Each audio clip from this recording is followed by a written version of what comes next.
Hola, ¿cómo están? Bienvenidos, bienvenidas una vez más a Futuro 360. Estamos buscando traerles esas novedades de este mundo veloz en el que habitamos y comprender lo más importante de la ciencia, el futuro, el medio ambiente y tantas otras transformaciones que estamos viendo en tiempo real.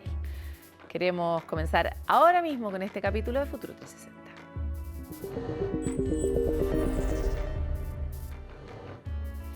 Cada tanto tiempo, ya no me atrevo ni a decir meses, porque antes eran años, ahora son meses y a veces son días.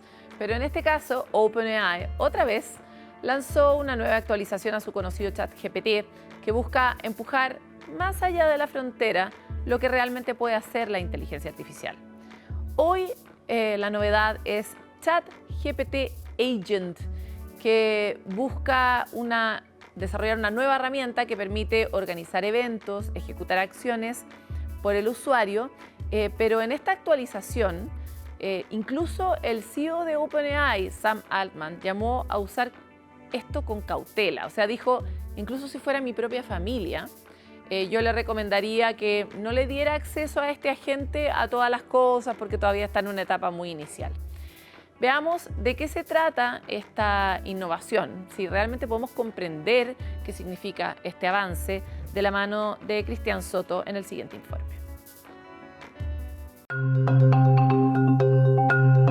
Comprar vuelos, agendar eventos e incluso planear bodas. Tareas que normalmente toman mucha planificación y que ahora, gracias a la última actualización de ChatGPT, podrían tomar solo minutos. Se trata de ChatGPT Agent, desarrollado por OpenAI. Como dice su nombre, es un agente personalizado de inteligencia artificial. Parecido a cómo funciona actualmente el conocido ChatGPT, los usuarios le dan indicaciones a Agent. La diferencia es que es capaz de realizar tareas y tomar acciones como comprar artículos, generar presentaciones o agendar horas al médico. Entrenamos el modelo para que se mueva alrededor de estas capacidades. Le reforzamos su entrenamiento. Este es el primer modelo que entrenamos que tiene acceso a estas herramientas unificadas: un navegador, una interfaz de usuario y una terminal, todo en uno. Para estas tareas largas es muy importante que el usuario y el agente puedan tener comunicación el uno con el otro, para que la gente te pueda ayudar mejor con tus tareas. Esto es algo que le enseñamos al modelo. Lo entrenamos para que haga preguntas de clarificación. También lo entrenamos para que sea interrumpible. A veces te preguntará como clarificación y confirmación a medida que resuelve. Los agentes de inteligencia artificial son capaces de usar herramientas a su disposición, como navegadores web o programas de computador. ChatGPT lo que quiere hacer es, tal cual su estilo, entregarte esto de manera súper como usuario básico. O sea, que cualquiera pueda, mediante un prompt, decirle, oye, hazme la siguiente tarea y sea capaz de ejecutarla con ciertos permisos que tú le entregas hasta terminar incluso haciendo compras por ti en internet. El sueño de la inteligencia artificial es que las máquinas puedan tomar acciones. Siempre ha sido muy difícil de hacer porque un objetivo es súper difícil de presentarle a un computador.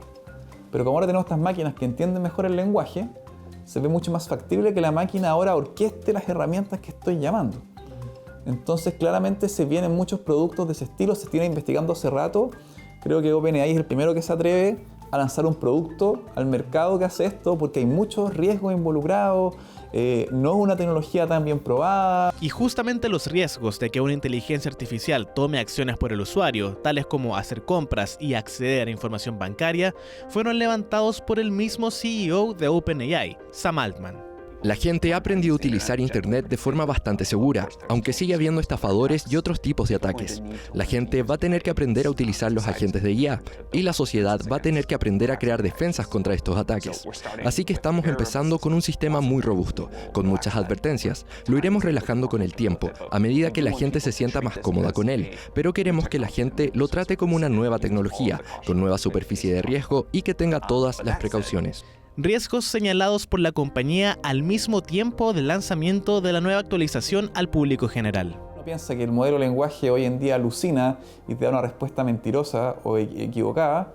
Ahora un agente puede llamar a la herramienta equivocada, puede reservar el pasaje que tú no querías, podría hacer la transacción que tú no querías, entonces los riesgos son mucho mayores. Que se reconoce un riesgo de manera pública, pero el despliegue sigue. O sea, sabemos que hay un riesgo, sabemos que es incierto, pero seguimos adelante. Y yo creo que eso nos dice mucho porque sigue un principio que es el ajuste sobre la marcha, que es una lógica que en realidad dice, bueno, movámonos rápido y lo arreglamos después, vemos qué pasa. Y en realidad esto permite ser muy funcional, pero es funcional para aplicaciones de bajo riesgo. Y como bien sabemos, la inteligencia artificial generativa no es de bajo riesgo, es de alto riesgo, es incierta, está mutando constantemente. Entonces a mí me parece que una figura tal como Sam Altman diga algo así, es extremadamente preocupante. Lanzamiento de ChatGPT Agent que se da en el contexto de un gobierno norteamericano que está buscando hegemonía, poder y estar en el liderazgo de la inteligencia artificial. Nos obligará a cambiar con los sistemas obsoletos y a eliminar ramas de regulaciones. Tenemos que deshacernos de algunas regulaciones, pero queremos buenas regulaciones y reconstruir los cimientos industriales de nuestro país. Y quizás lo más importante es que ganar la carrera de la inteligencia artificial exigirá un nuevo espíritu de patriotismo y lealtad en Silicon Valley y mucho más allá de Silicon Valley. La disminución y falta de regulación empuja aún más el debate ético del desarrollo sin límites que ha tenido la inteligencia artificial en los últimos años, que con herramientas como agentes está dando otro paso más, donde las consecuencias pueden ser insospechadas. Un factor que es de participación social e inclusiva, es decir, las decisiones sobre cómo se diseña, cómo se instala, se despliega la inteligencia artificial no pueden permanecer fuera de las comunidades afectadas. Tenemos que incluir diferentes disciplinas, pero también expertos en ética, derecho, los trabajadores, las empresas. Esto es ecosistémico y por lo tanto yo creo que sigue faltando que este desarrollo ético surja de esos ecosistemas mixtos. ChatGPT Agent es probablemente el primero de muchos agentes de inteligencia artificial que se lanzarán al mercado. Una nueva dimensión del desarrollo de esta tecnología que, por ahora, no tiene límites.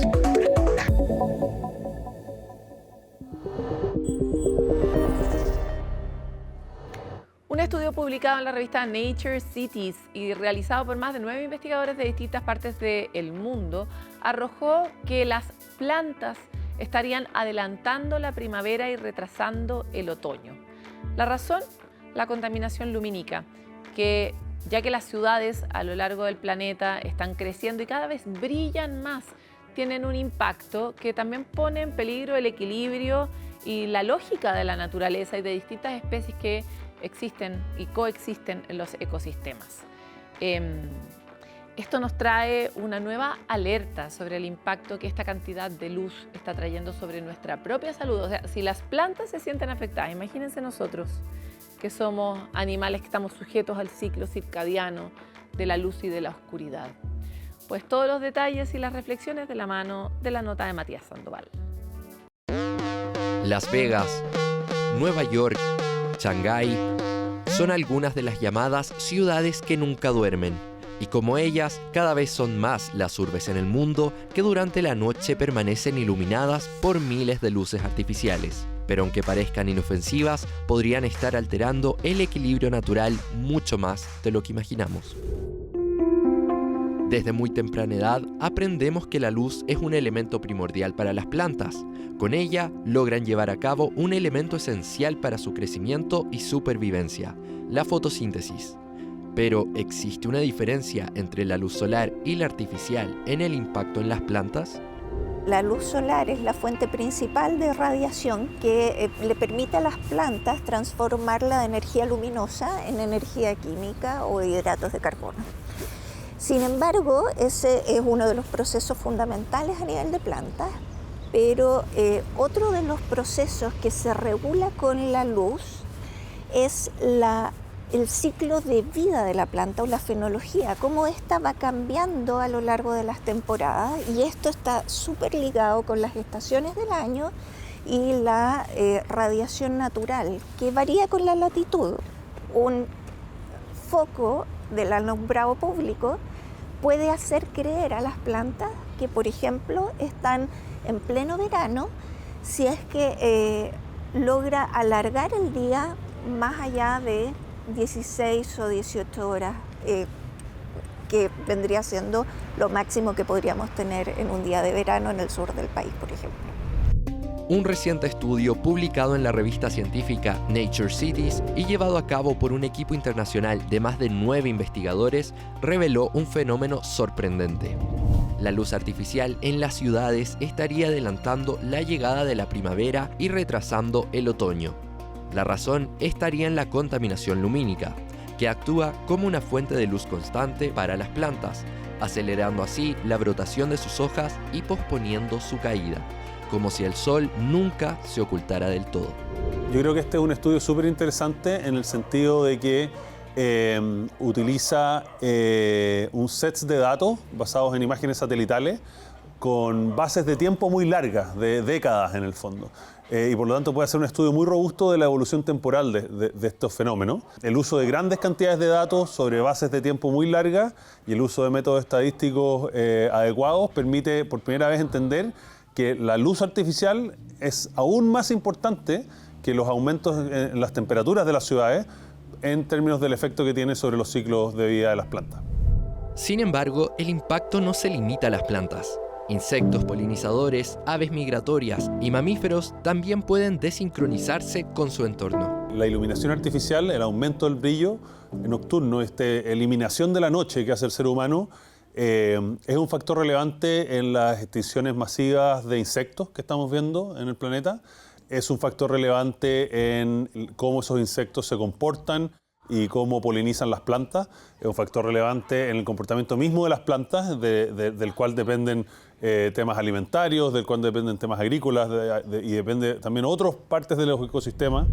Si bien estos efectos podrían generar alteraciones en nuestro ecosistema, algunos expertos señalan que el uso de luz artificial, controlada y localizada en ciertos cultivos, podría generar beneficios en el área de la agricultura. Si yo le alargo un día a la planta y nunca dejo de alargársela y no le doy energía para hacer fotosíntesis, la planta va a preparar su primavera antes de tiempo. ¿Ya? Para la agricultura esto es genial, porque imagínate en el invernadero, si yo tengo las condiciones controladas, yo puedo adelantar cosechas, ¿ya? Puedo adelantar floración, puedo hacer un montón de cosas, pero siempre y cuando entendiendo el resto de los factores. En estos casos se está tratando de encontrar la mejor combinatoria entre el menor uso de luz artificial para ahorrar energía y a su vez las mejores longitudes de onda o los mejores colores en la intensidad justa para promover fotosíntesis y obtener, por ejemplo, una lechuga en vez de 30 días en 21 días. Y eso se está logrando con el uso de estas luces artificiales. Revisar el tipo de iluminación, reducir la intensidad o programar apagados automáticos podría marcar una gran diferencia en el mundo que queremos a futuro. De hecho, ya hay países, principalmente en Europa, que han comenzado con este camino. El principal cambio que hay que implementar es que los niveles de iluminación que nosotros usamos hoy día son demasiado altos. El ojo humano se adapta. Nosotros podríamos iluminar con 3, 4, 5, incluso 10 veces menos intensidad las ciudades y las visualizaríamos probablemente de la misma forma. Y hay muchos países que se están dando cuenta de que esto es un problema grave y que han estado durante las últimas décadas regulando la luz, regulando cómo deben ser iluminadas las ciudades en términos de los colores de la luz, las intensidades de la luz. En Europa, en Italia es un súper buen ejemplo, es pionero en esto. En Chile es sumamente interesante el estudio de los efectos de la iluminación urbana en el ecosistema, porque creo que nosotros además tenemos un patrimonio astronómico que es impresionante a nivel internacional y que todavía no hemos puesto este tema en el fondo dentro de nuestras políticas públicas. Un estudio que despeja dudas, pero que al mismo tiempo plantea nuevas interrogantes sobre nuestra relación con la naturaleza en entornos urbanos. Y tal como la noche y el día, nuestro futuro se ve encaminado por una luz que nos puede guiar o desorientar.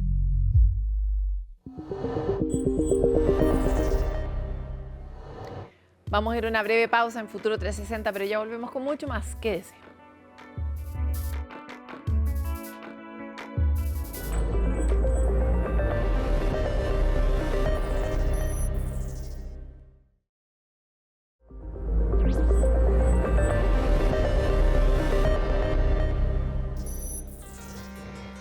Si pensamos en algunas de las nuevas fronteras de la búsqueda de la exploración humana, una de ellas, claro, Marte, pero una concreta de este siglo es el cerebro. Comprender cómo funciona, el puro órgano, tratar de mapearlo completo, ¿no?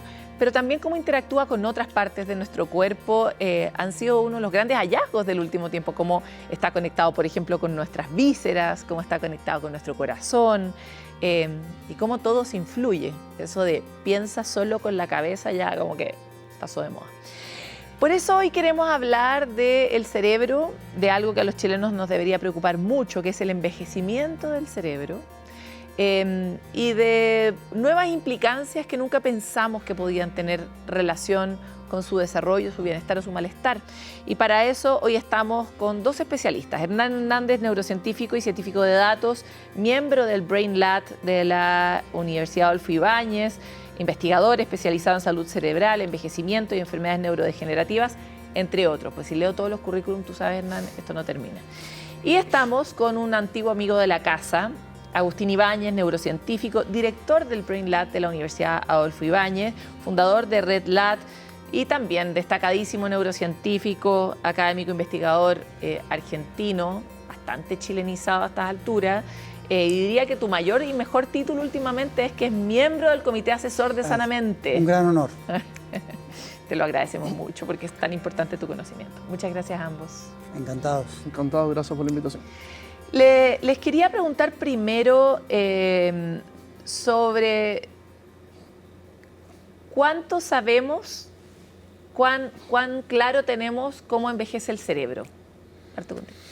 Dale, Paloma, te escuchaba hablar, ¿no? Decías que el cerebro está conectado al cuerpo, ¿no? Y eso es fundamental. Y un pasito más que estamos empezando a darnos cuenta es entender que el ambiente es crucial. Nosotros los neurocientíficos tenemos este sesgo de mirar al cerebro y ignorar un montón de cosas, ¿no? Pero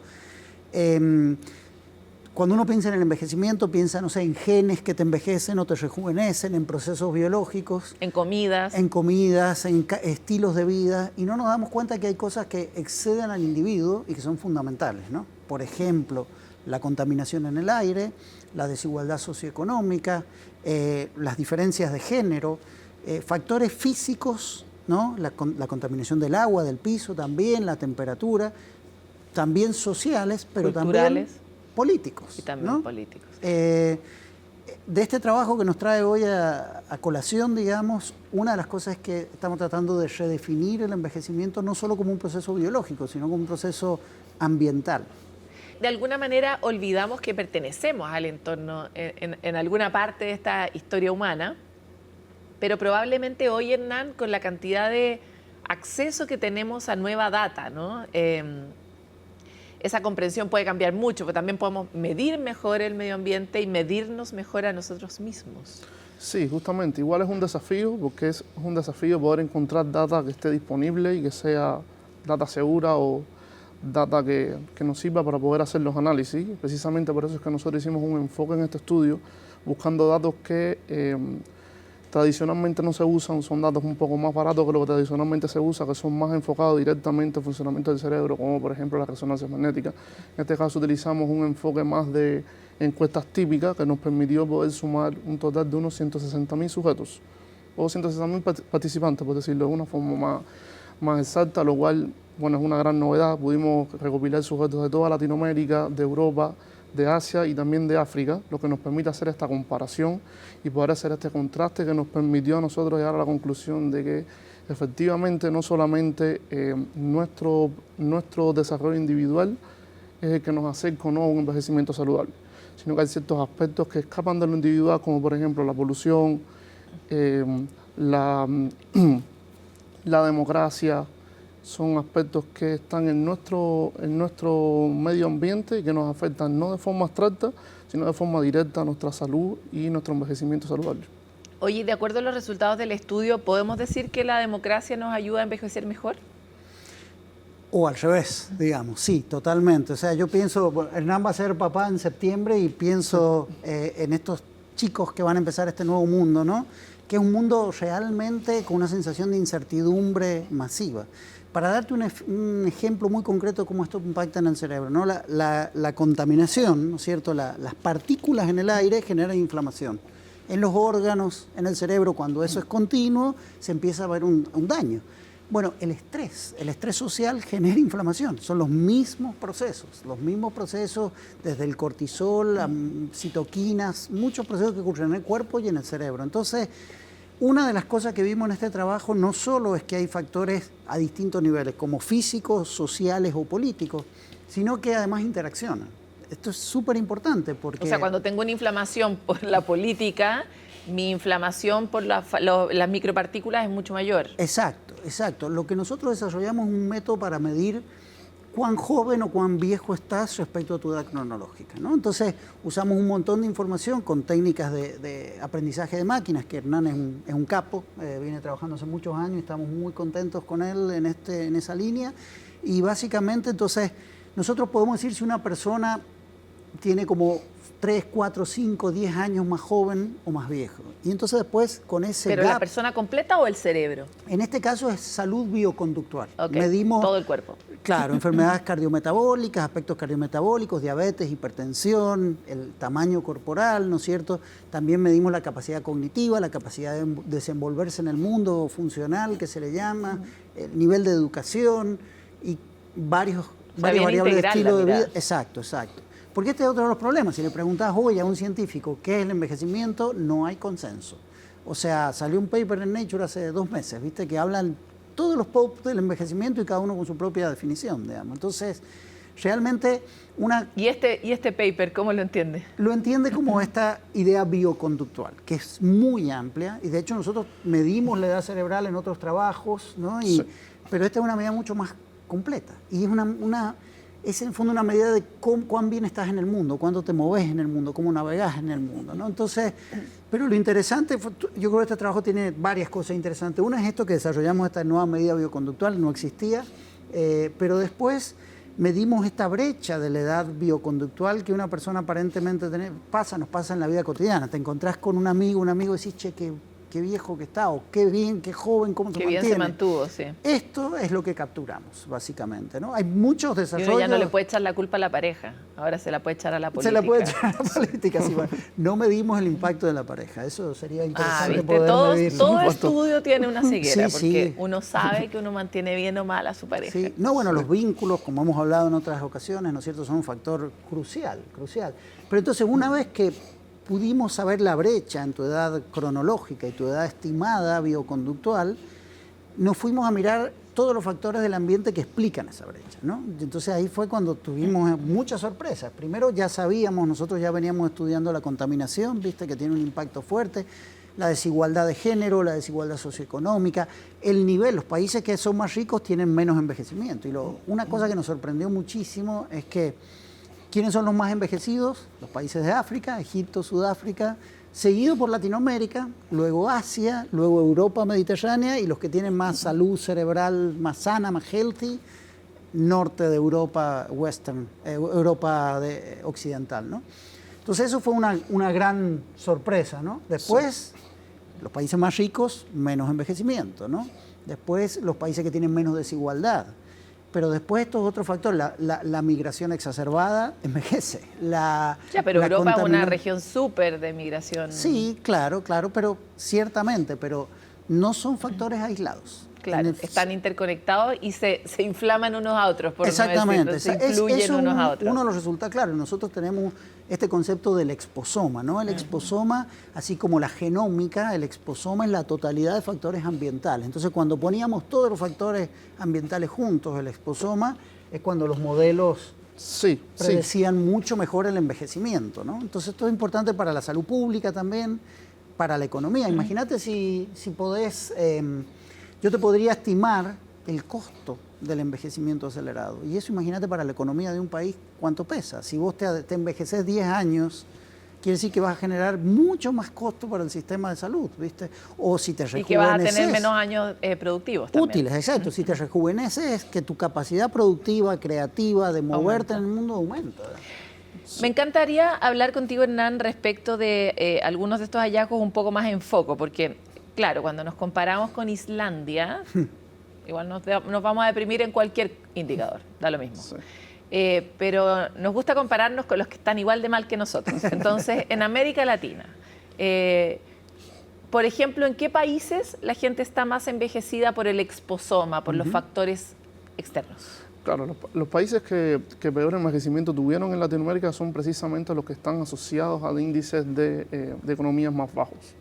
Generalmente en Latinoamérica como promedio tuvimos alrededor de unos 5 años de envejecimiento más que países europeos.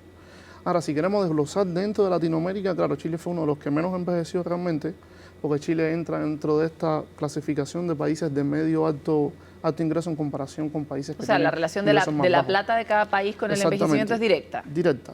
Y también hay un resultado que no es trivial, porque si pensamos, generalmente países que tienen mayor polución están relacionados con países que tienen mala democracia, a la vez son países con mala igualdad estructural, por ejemplo, o igualdad de género.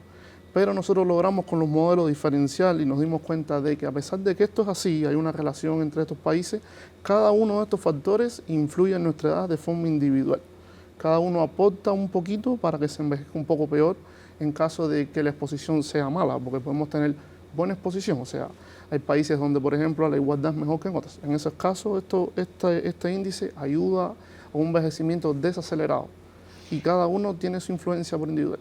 Si uno pudiera separar, mira, hacer lo contrario de lo que hizo el estudio para tratar de entender si la desigualdad es más grave que la contaminación, ¿se puede hacer eso? Sí, de hecho lo hicimos. Nosotros lo evaluamos primero por individual y luego, claro, como está la pregunta de que hay demasiada relación, entonces lo que hicimos fue combinarlos para darnos cuenta de que cada uno, en efecto, tiene su propia influencia. Pero claro, de todas estas, la polución, o sea, la calidad del aire fue una de las que más impactó. O sea, Chile puede tener más plata que el resto de los países, puede tener eventualmente mejores niveles de educación, pero gracias a que tenemos altos niveles de contaminación, bajamos más de lo que deberíamos bajar. Exactamente. Exactamente. Y además de la polución, ¿qué otros elementos? La democracia, sin duda. La democracia fue uno de los Y cuando aislaron el factor democracia, ¿dónde es? ¿Cuál es la democracia que más vejez le cuesta a sus ciudadanos? ¡Qué buena frase de campaña! Es que estamos en una oportunidad electoral. Sí. Claro, bueno, la democracia nosotros la separamos en 5 puntos, que realmente era la forma en la que lo pudimos medir con índices que están tabulados a nivel internacional. Lo que teníamos era representación política, democracia local, credibilidad en las votaciones y posibilidad legal de pertenecer a diferentes partidos políticos. Y de todas estas, la representación política fue la que más pesó. Y una definición en la que las unimos todas como una especie de índice político que expresa qué tanta democracia hay a nivel global, y esta obviamente fue la que más pesó. Pero si las dividimos en individual, la representación política y la democracia local fueron las que más impactaron. ¿Y cuál fue el país cuya democracia envejece menos a las personas? No nos acordamos. No, pero ¿cómo no tienen ese dato? Son 40 países. Pero en Latinoamérica no son pocos, no son tantos. No, claro, la verdad que es una buena pregunta. Sí. Podemos contarte después. Me importa mucho, imagínate. Están los datos porque hicimos metaanálisis individuales de cada país, porque mostramos por regiones, porque el paper tiene muchos trabajos, o sea, miramos muchas cosas, pero después hicimos un análisis por país que está en Supplementary Data. Sí, el análisis por país lo hicimos porque, claro, nosotros por el efecto de grupo pudiéramos estar encontrando efectos que en realidad están solo en algunos países y no en los demás. Entonces lo que hicimos fue que luego, país a país, a pesar de que la muestra era mucho más pequeña, demostramos que los resultados eran correspondientes, o sea, se mantenían los resultados que habíamos tenido.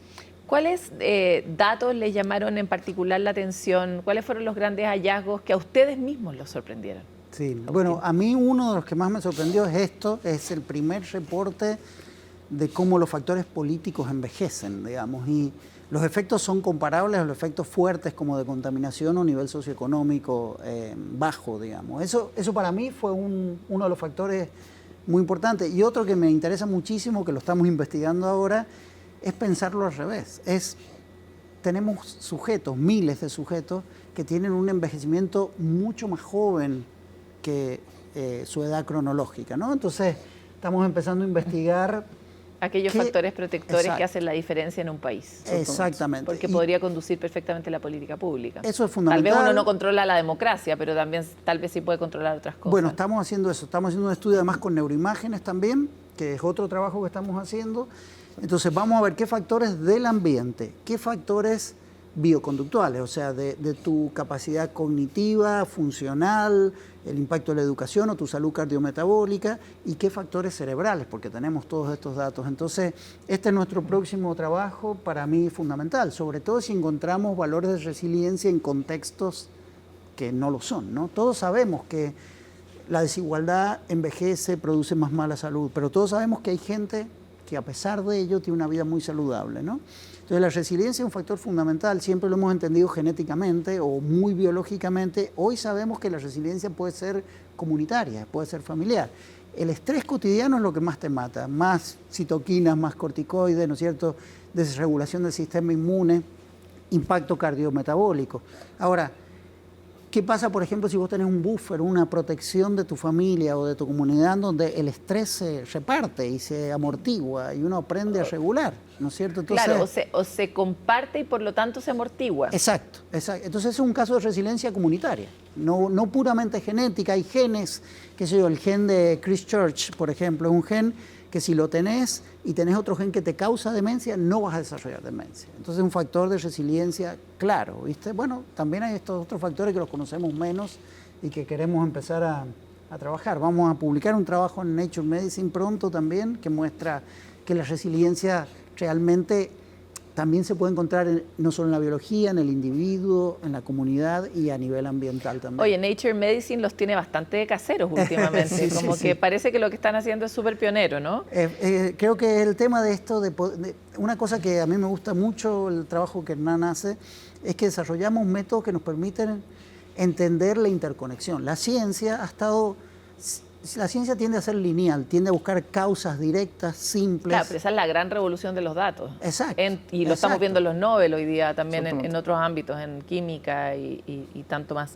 Hernán, quisiera, te preguntaba con Suqué, por supuesto, esto de compararnos con América Latina. Tú vienes de Cuba. Sí. En Chile tenemos muchos migrantes, por ejemplo, de Venezuela, que son países que se han caracterizado no por los últimos 2 años, sino que ya llevan sus buenas décadas, algunos, o su buena década en casos de otros, con mucha turbulencia social, con mucha transformación política, mucho estrés político para los ciudadanos. Y por eso quería esa información, ¿no? ¿Tienen ustedes hoy día o sea, pueden declarar en una mesa de comer, ¿no?, que un país que no tiene democracia o un país que tiene grandes transformaciones o inestabilidades está de hecho envejeciendo a su población? Sí, lo podemos afirmar porque los datos lo dicen claramente. O sea, tenemos una asociación muy directa y significativa estadísticamente de que a peor democracia, peor envejecimiento. Es muy marcada la diferencia realmente. Y el problema de la migración es un problema hoy en día global. En Europa es un problema sin resolución.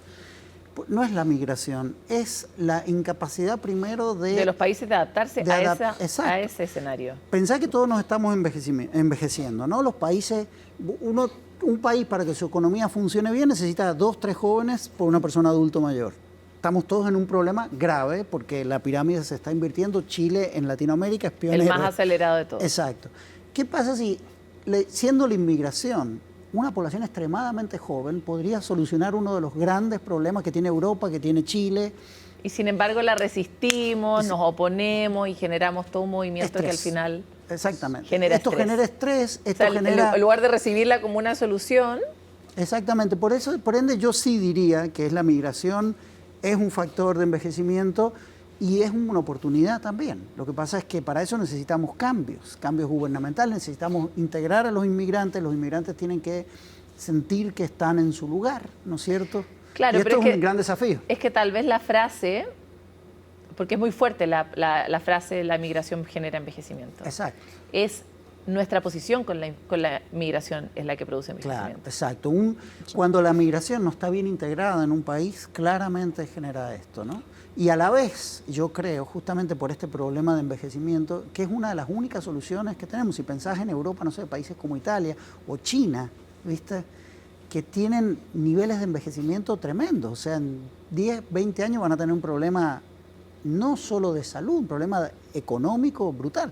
Que es el mismo que vamos a tener nosotros. Y es el que va a tener Chile un poquito más, claro, un poquito más. Estamos aquí a la vuelta de la esquina. A mí me gustaría también suscribirme, si es que se puede, al comentario anterior sobre los resultados más sorprendentes que tuvimos. A mí me gustaría sumar también el resultado longitudinal, porque nosotros no solamente dijimos cuánto envejece una población que aproximadamente está como en los 5 años entre países de altos y bajos ingresos, sino que además con el estudio longitudinal, esto quiere decir que teníamos mediciones en un tiempo y un tiempo posterior, pudimos determinar también que hay una probabilidad que las personas que tienen este envejecimiento luego tienen una probabilidad de aproximadamente 5 veces más de luego padecer problemas cognitivos y hasta 11 veces más de padecer problemas físicos, o sea, de actividad funcional. Ese orden de magnitud es gigantesco, o sea, Sí, es 5 veces más probabilidad de envejecer, de que te vaya peor cognitivamente en el futuro, digamos, o sea, claro. y 11 funcionalmente, moviéndote en el mundo, ¿no? Entonces, y aquí están las buenas noticias, porque no todo es como mala noticia. La buena noticia es que nosotros podemos predecir eso, pero muchos de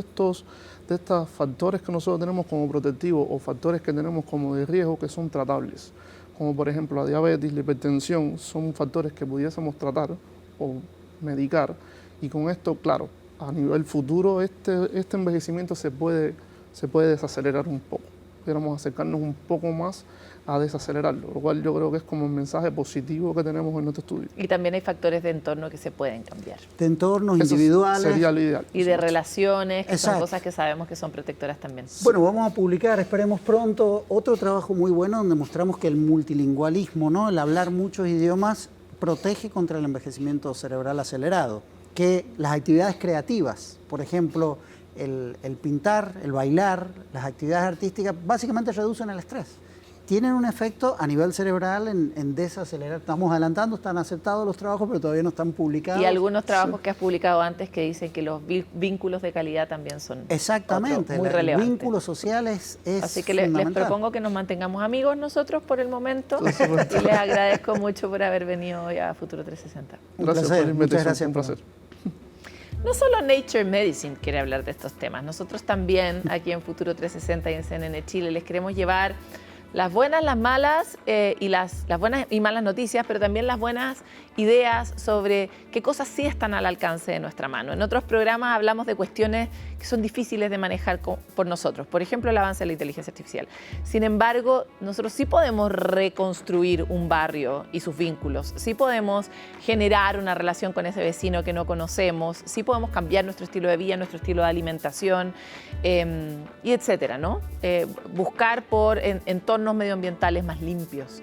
Son cuestiones que están al alcance de la mano ciudadana y eso nos devuelve la esperanza, porque la esperanza está en nosotros mismos. Vamos a una pausa y volvemos con más.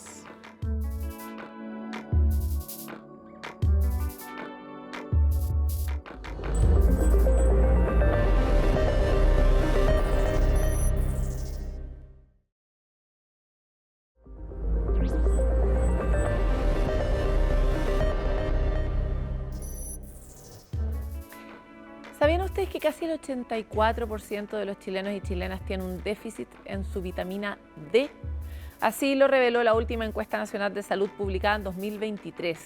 Esta cifra es preocupante, especialmente si entendemos los enormes beneficios que esta vitamina aporta a nuestro organismo y por lo tanto los enormes perjuicios que significa no tenerla. ¿Quieren saber cuáles son y por qué es tan relevante?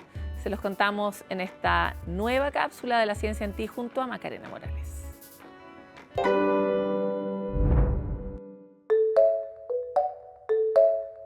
La pandemia nos dejó varios aprendizajes. El encierro permanente dejó a gran parte de la población con un déficit de vitamina D. Y fue ahí cuando nos empezamos a preguntar qué tan esencial es esta vitamina para el cuerpo. Te lo contamos aquí, en la Ciencia en Ti. La vitamina D es liposoluble, se produce de manera natural a través de la piel en el contacto con el sol. También se encuentra presente en algunos alimentos como los pescados grasos, el huevo y entre otros. Es clave para la salud ósea, para poder absorber bien el calcio y el fósforo, también para la salud muscular y también inmunitaria. Conocemos dos tipos de vitamina D, la 2 y la 3, y según la encuesta nacional de salud, el 13% de la población tendría niveles óptimos de vitamina D, por lo cual hacernos cargo parece una necesidad. Si nos vamos a la historia, es el raquitismo, una enfermedad producida por la falta de vitamina D y que impacta en el crecimiento defectuoso, en la salud de nuestros huesos y en una debilidad en general.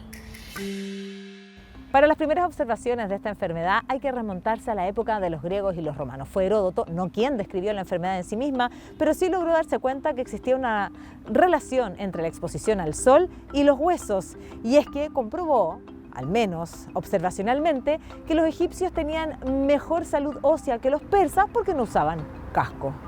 Desde ahí fueron muchos los experimentos. Nos vamos a saltar varios siglos hasta 1918. Fue Edward Mellanby quien empezó a asociar una deficiencia dietética con esta enfermedad. Lo que hizo fue inducir el raquitismo en los perros y luego les dio aceite de bacalao. Encontró buenos resultados.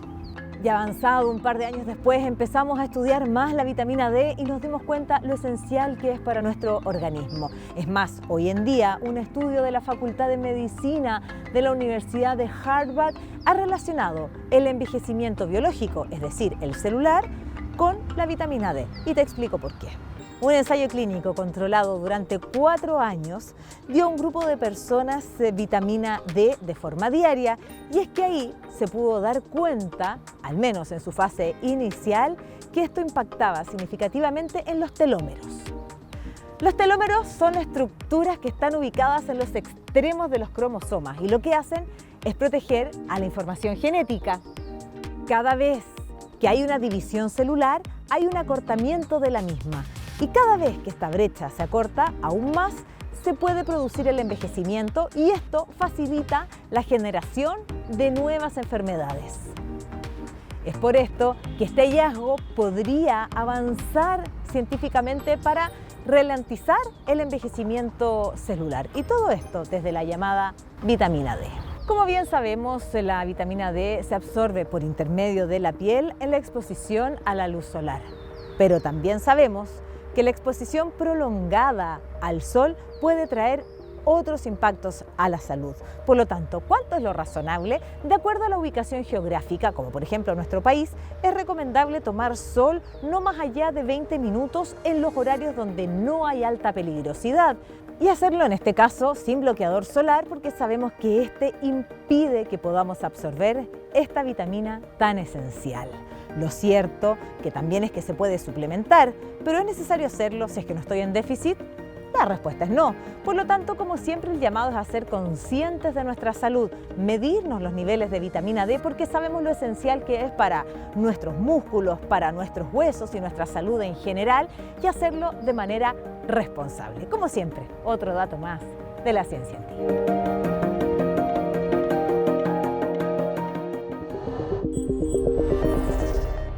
Llega el momento de los breves de Futuro 360, donde les contamos algunas iniciativas desde el mundo de la ciencia, el medio ambiente, la transformación planetaria que estamos viviendo y que queremos que no se las pierdan. Por eso hoy vamos a partir con esta posibilidad de que la ciencia rompa sus fronteras y llegue a otras disciplinas, por ejemplo el cine, la realidad extendida y cómo esto ya empieza a convertirse en un gran híbrido, ¿no?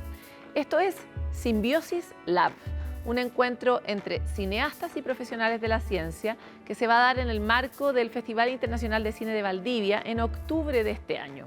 Este espacio quiere fomentar nuevas formas de narrar historia basada en conocimiento científico a través de herramientas de realidad extendida que permitan combinar entornos físicos y digitales para crear experiencias que jueguen con la percepción humana. Este laboratorio busca que científicos y creadores audiovisuales puedan compartir conocimiento para que desarrollen proyectos y luego en conjunto puedan ser exhibidos en el Festival de Cine de Valdivia. Un experimento interesante, transdisciplinario, que busca que todos estos artistas y profesionales de la ciencia puedan darle una nueva vida y una nueva cara a la edición de este año. La convocatoria para ser parte del laboratorio ya está abierta y va a seguir disponible hasta el jueves 14 de agosto. Si quieren acceder a más información, como las bases de la convocatoria, el formulario de inscripción, etc., pueden entrar en encuentrosaustrales.ficvaldivia.cl.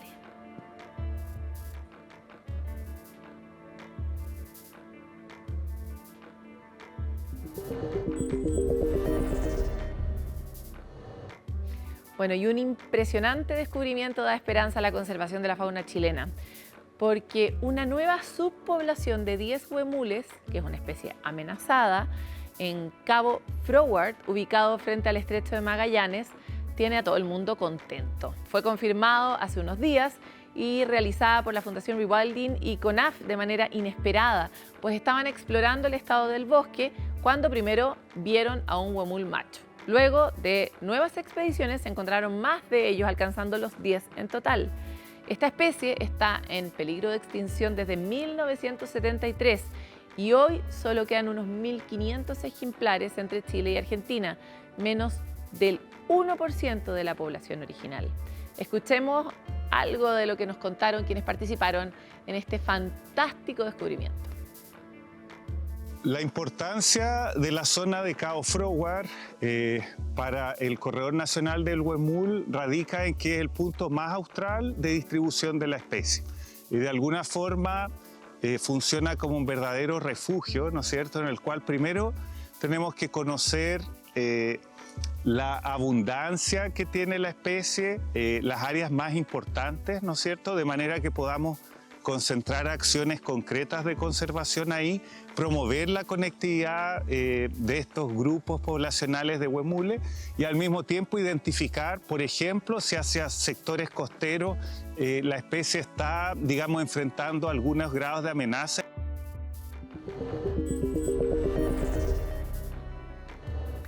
Saltándonos de tema, ¿sabía usted que el 83.5% de las mujeres jóvenes en Chile abandona las pastillas anticonceptivas? Esto es lo que mostró un nuevo estudio realizado por la Universidad Andrés Bello en su sede Viña del Mar. Los investigadores encuestaron a mujeres entre 18 y 25 años sobre el uso de métodos anticonceptivos, dando cuenta de que si bien la píldora es efectivamente el método más usado, con un 90%, es el que tiene mayor tasa de abandono. Las personas encuestadas aseguraron que las principales razones por las que las dejaron de tomar pastillas anticonceptivas fue el efecto negativo que tiene en su bienestar psicológico, según un 74,9%. Un 62% en tanto señaló otro tipo de efectos secundarios con algunos síntomas como dolor de cabeza o aumento de peso. Por último, un 34,4% de las encuestadas aseguró que el precio de los anticonceptivos influye en su adherencia o desafección con el tratamiento. Las investigadoras concluyeron que es necesario un mayor acompañamiento profesional al momento de decidir dejar el método anticonceptivo, además de evaluar alternativas para poder manejar todos los efectos adversos.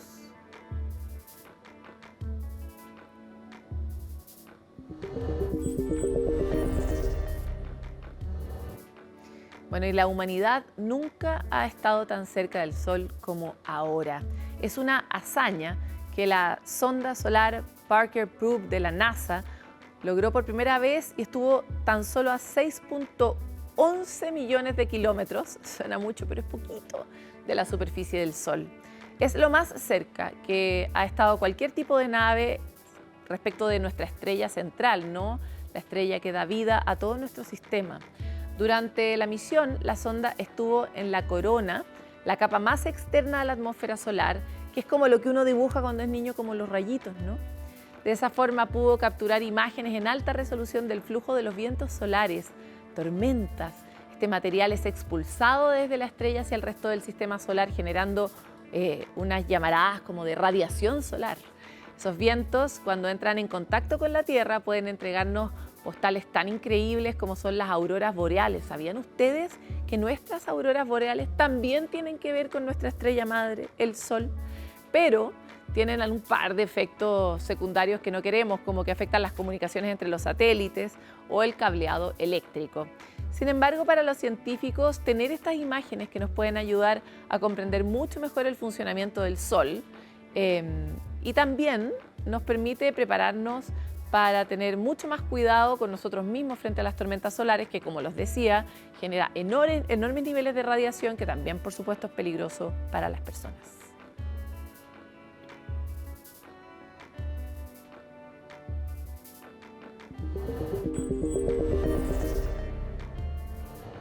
Qué imágenes más lindas, ¿no?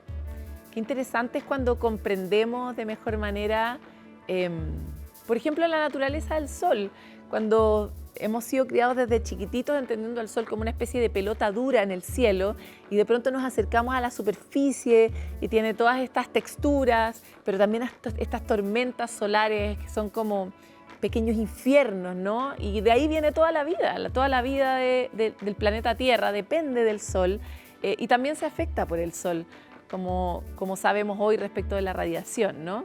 Pero también nos trae beneficios como la energía renovable, la energía solar, que Chile tiene tanta, que depende justamente de esos niveles de radiación.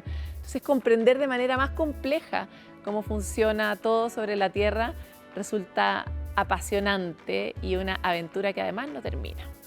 Todavía nos quedan 6,11 millones de kilómetros para aprender más sobre el Sol mientras más cerca vayamos llegando a él. Nosotros los queremos invitar a mantenerse conectados con Futuro 360 a través de nuestras redes, a través de nuestro canal de YouTube, que está siempre abierto con todos estos capítulos que ustedes pueden revisar. Nos escribía un profesor el otro día que usa ciertos capítulos de Futuro 360 para introducir ciertas clases con sus alumnos de ciencia. Agradecemos mucho que nos cuenten esas historias porque todo este programa y este contenido tiene sentido en la medida que para ustedes abra una mirada, despierte una nueva pregunta, abra una nueva posibilidad a las vidas cotidianas de todos nosotros que a veces están tan absortas en cosas tan concretas que nos evitan o no nos permiten mirar el asombroso desarrollo de la vida sobre la Tierra y de todos sus fenómenos químicos, físicos, biológicos. Estamos muy contentos de tenerlos ahí y esperamos volver a verlos en el próximo capítulo de Futuro 360.